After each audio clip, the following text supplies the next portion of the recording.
I'm going to show you how to set up and use the Vernier dual force sensor.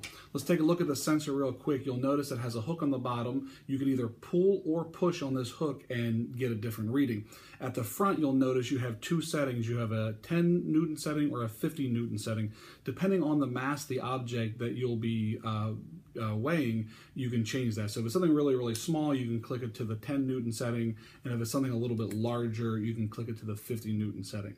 Now again, this is dual force, so it does both. It will measure a pull. If you pull down, you can see on the probe, on the LabQuest that is changing, or you can even push, which will give you a negative number.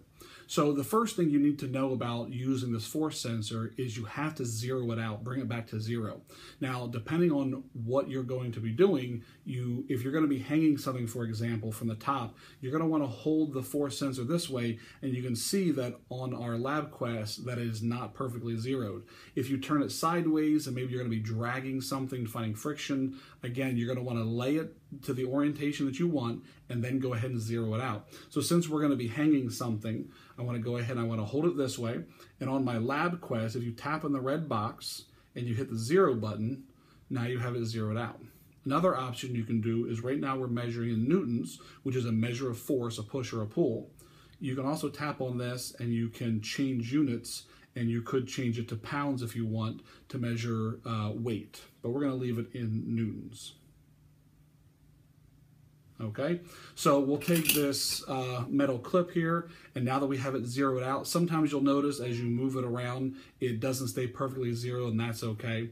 We're going to go ahead and to find the mass of an object, you can just hang it on, and you can see here that we have the mass, or the force of 0.24 newtons. If you want to drag something, maybe you're doing friction, and you want to drag it sideways, we're going to go ahead and zero it out. And since you're not measuring the force of the mass at one instant, you want to measure it over time. What you're going to want to do is you're going to press the play button here, or on the side, you can also press play.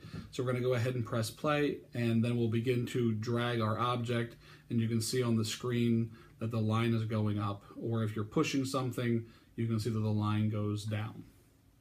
One other thing I wanted to show you real quick is the actual Vernier LabQuest themselves. It comes in this nice rubber case to help protect against drops and falls. On the left-hand side is where you would plug in the force sensor, and it has these little protective flaps. Please ask the kids to be very careful, because if they pull on this, they will definitely break off. Okay, you can use your finger on here to control everything, and it works just fine. The plug is buried in here. It looks like this. You can plug in channel 1, 2, or 3. It doesn't matter at all. If you have any questions, let me know.